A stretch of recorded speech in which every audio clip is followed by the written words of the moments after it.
వందే గురు పరంపరాం ఏనో దాత్త తపం చేయేన సతతం సన్యస్తమాభూషితం బ్రహ్మాండం నవరాగరంజితపుం హస్తామలకవధృతం సోయం భూషిం విభూషితం గురువర నిఖిలేశ్వర పాతు మాం.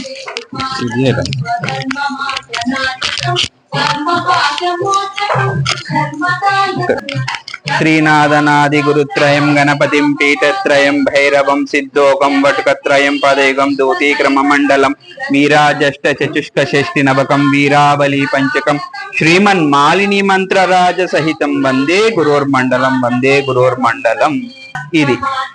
ఇందులో ఇది గురుమేరు అంటారు. మీరు జనరల్ గా చూసేది శ్రీచక్రం, కానీ ఇది 11 ఆవరణలతోటి. పడమర దిక్కు గణపతి, ఉత్తరం దిక్కు యోగిని సహిత భైరవుడు, తూర్పున యోగిని, దక్షిణం దిక్కు మహాకాలుడు. ఈ యంత్రము తోటి మా గురువుగారైన మధుసూదన సరస్వతి మంత్ర యంత్ర తంత్రవేత్త నిఖిల తంత్రాలు అనే 108 మంత్ర గ్రంథాలు రచించిన మహోన్నత వ్యక్తి. వారి ఆధ్వర్యంలోనే ఈ యంత్ర నిర్మాణం చేశారు. ఈ దేవాలయానికి 4 దిక్కుల 4 ఉంటారు.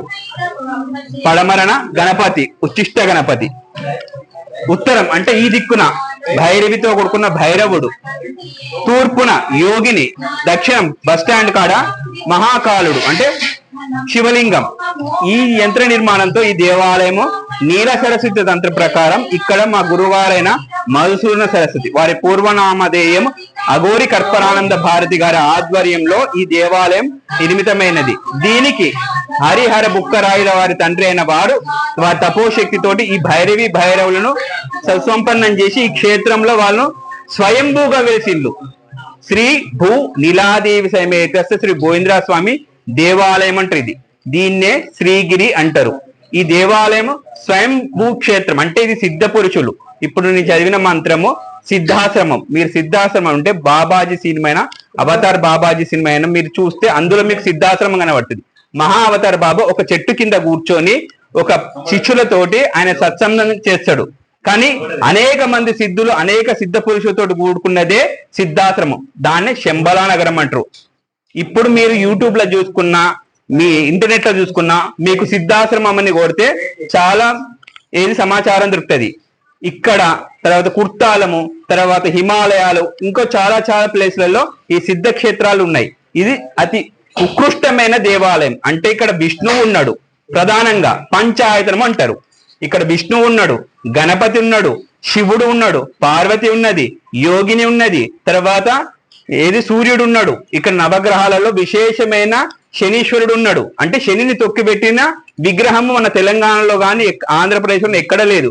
ఈ ఒక్క క్షేత్రంలోనే స్వామివారిని తొక్కిపెట్టిన క్షేత్రం ఇది. శనికి మీకు ఎటువంటి శని బాధలు ఉన్నా ఆ శనికి ఇక్కడ తైలాభిషేకం చేయించుకొని తర్వాత శనికి ఒక దీపం పెట్టుకొని ఇక్కడ భైరవాదన చేస్తే మీకు శని దోషాలు, నవగ్రహ దోషాలు, కాలసర్ప దోషాలు, బ్రహ్మహత్య పాతకాలు, స్త్రీ శాపాలు, తర్వాత కుటుంబంలో ఉండే అనేక దోషాలు, సమస్యలు, సంతానం ఇవన్నీ పోయి ఈ క్షేత్రం యొక్క మహిమతోటి సిద్ధ పురుషుల అనుగ్రహంతో ఈ క్షేత్రం ఉన్నది. దీని విశిష్టత ఇది. ప్రతి అమావాస్య, అష్టమి, పౌర్ణమి, అష్టమికి ఇలా కాలాష్టమి అంటారు. పౌర్ణమి నుంచి వచ్చేదాన్ని కాలాష్టమి అంటారు. ఇలా కాలాష్టమి అది కూడా సంధ్యా సమయంలో కర్మ విమోచనం గురించి ఇక్కడ పూజాది కార్యక్రమాలు నిర్వర్తిస్తారు. ఇక్కడ 1200 ఏళ్ల తర్వాత భైరవుని మేలుకొల్పారు మధుసూదన సరస్వతి గారు. వారి నామధేయం అఘోరి కర్పరానంద భారతి గారు. వారు కామాఖ్య పీఠాధిపత్యం వహించిన మహా అఘోరి సాంప్రదాయం. అంటే ఇక్కడ దక్షిణాచారం ఉంటది, వామాచారం ఉంటది, వీరాచారం ఉంటది. ఇక్కడ భద్రకాళి ఎట్లయితే ఫేమసో ఇక్కడ భైరవుడు కూడా ఆమె యొక్క భర్త భద్రేశ్వరుడు.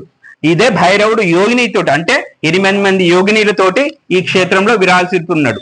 అష్టభైరవులలో ఆనంద భైరవుడు, ఆనంద భైరవి, కాశీ విశాలాక్షి, విశ్వేశ్వరుడు, నారాయణి ప్రత్యంగిర, ఉచ్చిష్ట గణపతి, గురుమండలం ఈ క్షేత్రం యొక్క మహిమ. మీకు పైన చూసుకుంటే శ్రీ భూ నీలాదేవి సమేత శ్రీ గోవిందరా స్వామి దేవస్థానం దక్షిణాముఖంతో కూడుకుంటాడు. అంటే అయ్యా ఈ దేశంలో అతి తక్కువగా దుర్లభం అంటే దక్షిణముఖం చేసిన విష్ణుమూర్తి ఆలయాలు 2.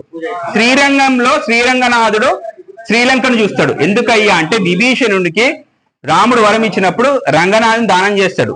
అంటే లక్ష్మీ ఆయనతో వెళ్ళిపోతా అంటది. అయితే అప్పుడు గణపతి మళ్ళా వచ్చి ఒక చిన్న లీల చేసి ఆ విగ్రహాన్ని మళ్ళా శ్రీరంగం ఉంచితే అప్పుడు విభీషణుడు అంటాడు, అయ్యా నాకు ఇచ్చిన విగ్రహం మళ్ళా నేను ఇక్కడనే ఉంచుతాను కదా, మరి ఎట్లా అంటే ఆ స్వామి ఎటు దిక్కు చూస్తాడు, నీ నగరం వైపు చూస్తాడు. అంటే నీకు లక్ష్మికి కొదవ ఉండదు నాయన అని అప్పుడు వరమిస్తే ఆ రంగనాథుని ముఖము దక్షిణ ముఖం ఉంటుంది. అట్లనే మన గోవిందరాజ స్వామి కాకతీయులు 1200 ఏళ్ళు వెళ్ళిండు. వాళ్ళ రాజగురువే అఘోరి కర్పానంద భారతి పూర్వాశ్రమంలో. వారు ఈ స్వామిని కూడా దక్షిణాముఖంలోనే వారికి ఉత్తర ద్వారంలో ఉంటది.